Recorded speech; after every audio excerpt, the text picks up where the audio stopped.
अभी तो मैं जा रही हूँ सेठ जी, लेकिन आप मेरी एक बात को गांठ बांध लो, कभी भी गरीब या कमजोर को दोबारा ठगने का प्रयास मत करना। बहुत समय पहले की बात है। एक रामनगर गांव में बहुत ही गरीब और लाचार किसान अपनी बेटी के साथ रहता था। उसके पास जायदाद के रूप में एक टूटी झोपड़ी और एक पुराना कुदाल था, जिससे वह अपने पुरखों का जमीन जोतकर खेती किया करता था। राधिका बेटी, मैं खेत में काम करने जा रहा हूँ और हाँ, मुझे आने में शाम हो सकती है, इसलिए तुम घर का सारा काम और खाना बनाकर तैयार रखना। मैं लौटते ही खाना खा लूंगा। और हाँ, तुम राह मत ताकना, ज्यादा रात हो तो सो जाना, क्योंकि इस बार फसल लगाना बहुत आवश्यक है। अब मैं चलता हूँ। लेकिन पिताजी, खाना कैसे बनाऊंगी? कल ही सारा राशन खत्म हो चुकी थी। अब अगर खाने को कुछ बचा है तो वो कल का 2 रोटी है। अब इसे मैं खाऊं या आप? किशोर के पास राशन खत्म हो चुका था और खाने को भी कुछ नहीं बचा था, बस 2 बासी रोटी बचा था। अब किशोर के पास 2 रास्ता था, या तो उसे खुद खा लेता या उसे अपनी बेटी को खाने को दे देता। राधिका बेटी, मुझे अभी भूख नहीं है और जब खेत से लौटूंगा तब मैं कुछ जुगाड़ लगा लूंगा, लेकिन अभी के लिए तुम वो रोटी खा लो। अब मैं चलता हूँ, खेत में बहुत सारा काम है। इतना कहकर किशोर खेतों में निकल जाता है। किशोर को आज 2 समस्या सता रही थीं। पहला खेत में फसल लगाना और दूसरा कल के लिए भोजन जुटाना। वह निराश होकर कुदाल चलाने लगता है। तभी वहां एक बड़े सेठ धनी राम आ जाता है और किशोर को अपने खेत में मेहनत करता देख एक प्लान बनाता है। अरे हरिया, देखो तो किशोर कितना मेहनत कर रहा है, लेकिन ये मेहनत मुझे खटक रहा है, क्योंकि ये मेरे अंडर काम नहीं कर रहा है। पूरे गांव में एक यही जमीन बचा है जो मेरे नाम नहीं है। मैंने बहुत कोशिश किया कि ये जमीन मेरा हो, मगर किशोर कभी नहीं माना। लेकिन आज किसी भी हालत में इस जमीन को अपना बनाकर ही रहूंगा। लेकिन मालिक, मुझे जहां तक पता है, किशोर मर जाएगा लेकिन अपनी पुश्तैनी जमीन कभी नहीं देगा।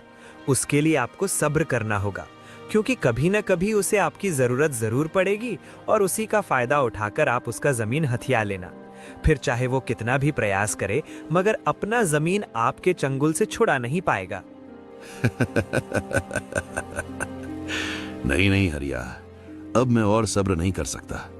वो अपना जमीन मुझे कैसे देगा, वो तो मुझ पर छोड़ दो। आज कैसे भी इसका जमीन हथिया कर ही रहूंगा, क्योंकि किसी भी इंसान का कोई ना कोई मजबूरी जरूर होता है और मैं इसी मजबूरी का फायदा उठाऊंगा। अरे हरिया, देखो देखो किशोर कितना परेशान लग रहा है। चलो, अब हमारा काम बन गया, क्योंकि मेरे इतना बुद्धिमान कोई नहीं। अब तुम देखना कैसे उसे वह किशोर को मजबूर देख उसका जमीन हथियाने का प्लान बनाता है। अरे किशोर, आजकल तुम्हें देख रहा हूँ, बहुत उखरे उखरे से रह रहे हो। क्या बात है? घर में कोई समस्या है या पैसों का कोई बात है? देखो किशोर, तुम्हें कोई भी परेशानी हो, बेहिचक तुम मुझे बता सकते हो। आखिर मैं भी एक इंसान हूँ और गरीब बेवस का मदद करना हमारा फर्ज है। इसलिए तुम मुझे बताओ, क्या बात है? किशोर जानता था कि सेठ उसे बहला रहा है, लेकिन बेचारा मजबूर था। उसे कैसे भी करके कल के लिए भोजन जुटाना था। कुछ नहीं सेठ जी, बस वो घर में राशन खत्म हो गई है और कल हम लोग क्या खाएंगे, यही सोच रहा था। आज खेत में आते वक्त मैं अपनी बेटी की आंखों में वो दर्द देखा हूं। बेचारी भूखे कैसे काम करेगी। अगर सेठ जी आप हम पर थोड़ा रहम करें और कुछ पैसे उधार पर दे दें तो आपकी बहुत मेहरबानी होगी। आप चिंता मत करें सेठ जी, जब फसल तैयार होगा तो उसे बेचकर आपका कर्ज चुका दूंगा। अरे किशोर, तुम चिंता मत करो, तुम और तुम्हारी बेटी कभी भूखी नहीं रहेगी। ये लो, ये कुछ पैसे हैं, इससे तुम घर के लिए राशन खरीद लेना। अब मैं चलता हूँ, बाकी कोई और समस्या हो तो बेहिचक मेरे पास आना। आपका बहुत बहुत धन्यवाद सेठ जी।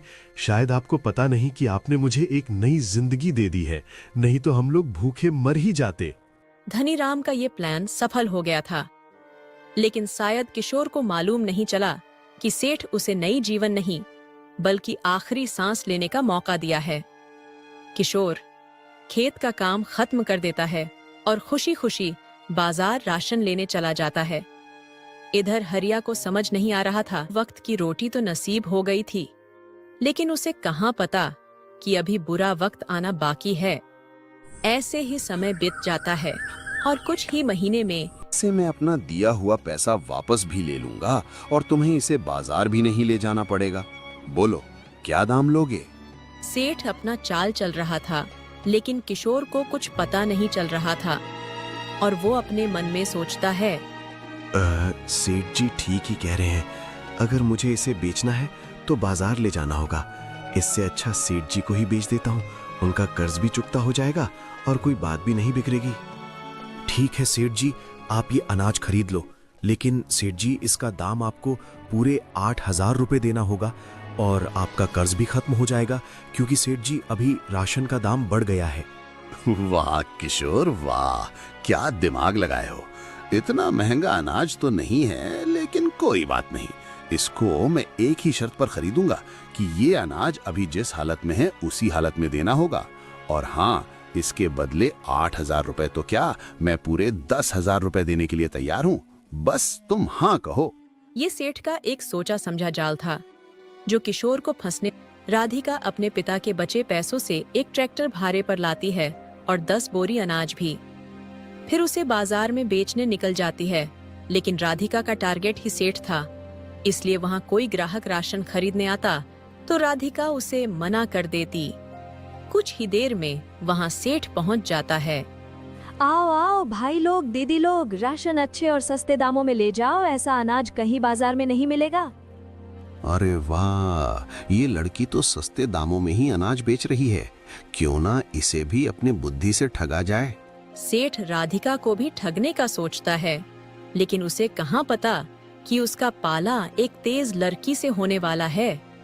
अरे सुनो लड़की, मैं लेकर मेरे घर पहुंचो। राधिका ट्रैक्टर के साथ सेठ के घर पहुंच जाती है। अब बोलिए सेठ जी, ट्रैक्टर का अनाज कहाँ उतार कर रखूं? अरे ओ लड़की, ये क्या बोल रही हो? शर्त भूल गई? मैंने क्या कहा था कि अनाज जिस हालत में है उसी हालत में बेचना होगा, और अनाज अभी ट्रैक्टर पर है, इसलिए अनाज के साथ ट्रैक्टर भी मेरा हुआ। माफ कीजिए सेठ जी, मैं शर्त भूल गई थी। अब आप अनाज के साथ ट्रैक्टर भी ले लीजिए, लेकिन अब हमारा पैसा भी दे दीजिए। अच्छा रुको, अभी अंदर से पैसा लेकर आता हूँ। ये आप क्या कर रहे हैं सेठ जी? शायद आप शर्त भूल रहे हैं। मेरी शर्त ये थी कि पैसा भी जिस हालत में होगा उसी हालत में देना होगा, इसलिए आपका पैसा घर में है तो पैसा के साथ आपका घर भी मेरा हुआ। खबरदार जो घर में घुसे तो। राधिका के बात सुनते ही सेठ धनीराम को दिन में ही तरेगन दिखने लगा था। सेठ ताव में आकर कुछ ऐसा फैसला कर लेता है जो उसे बर्बाद कर देता है। ये तुम क्या बोल रही हो लड़की? तुम्हारा दिमाग तो ठीक है? 5,000 रुपए के लिए तुम मेरा घर लोगी? शायद तुम्हें पता नहीं कि तुम किससे पंगा ले रही हो। अगर ऐसी बात है तो चलो पंचायत के सामने, कौन गलत है और कौन सही सब पता चल जाएगा। धनीराम जानता था कि उसका मित्र उसका साथ देगा और इस खेल में वही जीत। ये और बाकी है, अगर तुम बचना चाहते हो तो 200 सोने के सिक्के नहीं बल्कि पूरे 500 सोने के सिक्के देना होगा, तब जाकर तुम इस समस्या से बाहर निकलोगे, वरना छोड़ूंगी नहीं। राधिका 500 सोने के सिक्के का डिमांड करती है। मरता क्या ना करता, सेठ को कैसे भी करके इस समस्या से बाहर निकलना था, इसीलिए वो मजबूरन 500 सोने के सिक्के दे देता है। राधिका सिक्के लेकर घर जा ही रही थी, तभी सेठ बोल पड़ता है, सुनो लड़की, आज तो तुम जीत गई, मगर ये मत समझना कि तुम मुझसे चालाक हो। इस गांव में कोई ऐसा नहीं जो मुझसे बुद्धि के मामले में मुकाबला कर सके। ये बकवास बंद कीजिए सेठ जी, अभी अभी आपको धूल चटाई हूँ और फिर आप पंगा ले रहे हैं। इसके बाद साफ पता चलता है कि मैं आपसे ज्यादा चालाक हूँ। अगर यकीन ना हो तो फिर से आजमा कर देख लो। अच्छा ठीक है लड़की, अगर तुम्हें इतना ही घमंड है तो लगी एक शर्त, हम दोनों एक एक किस्सा सुनाएंगे। अगर जिसका किस्सा झूठा और बेहतरीन होगा वो इस मुकाबले में जीत जाएगा। और एक बात, यहाँ जितने भी लोग मौजूद हैं, अगर जिनको भी किस्सा सच लगा वो हार जाएगा, और हम दोनों में से कोई एक दूसरे के किस्सा को झूठा नहीं कहेगा, उसे सच ही कहेगा। और हाँ, इस मुकाबले में अगर तुम जीती तो मैं तुम्हें पूरे 1500 सोने के सिक्के दूंगा, और अगर मैं जीता तो तुम्हें बदले में ये 500 सोने के सिक्के और जमीन देना होगा। बोलो, क्या ये शर्त तुम्हें मंजूर है? ठीक है सेठ जी, मैं इस शर्त को स्वीकार करती हूँ। मुझे यकीन है कि इस मुकाबले में मैं ही जीतूंगी। राधिका सेठ का चैलेंज स्वीकार कर ले सिक्के, और जो जमीन वापस मिली है वह भी हार जाएगी। राधिका सोच में पड़ गई थी, लेकिन तभी उसके मन में एक ख्याल आता है।